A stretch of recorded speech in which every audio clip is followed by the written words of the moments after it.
Malta, għal darb'oħra, ġiet ikkonfermata bħala l-aqwa pajjiż fl-Ewropa fejn jitlu drittijiet ta' persuni LGBTIQ.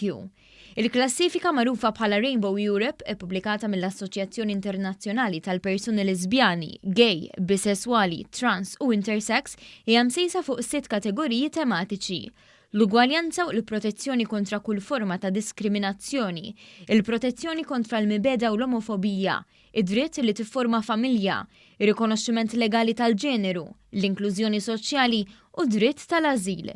Din is-sena il-Gay Europe żiedet il-kriterji tagħha għal total ta' 69 kriterju biex eżaminat bir-reqqa liġijiet f'49 pajjiż Ewropew. Malta kisbet riżultat ta' 90% biex għar-raba' sena konsekuttiva kienet ikkonfermata bħala l-aqwa pajjiż fl-Ewropa, segwita mill-Belġju bi 73% u l-Lussemburgu b'riżultat ta' 70%. L-Armenja b'7%, it-Turkija b'5% u l-Azerbajġan bi 3% jiffurmaw l-ar 3 pajjiżi fil-klassifika.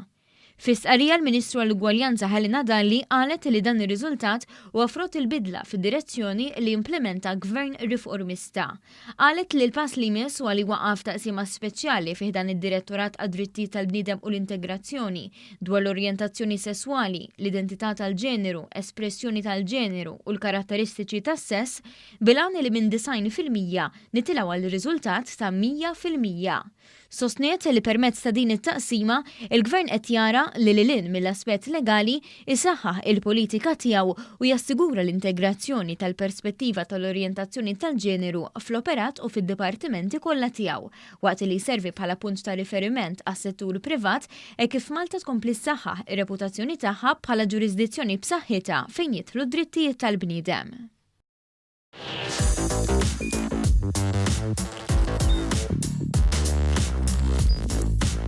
Idħol fuq one.com.mt u hemmhekk tista' tara l-programmi kollha li jxandru fuq One permezz ta' One Play.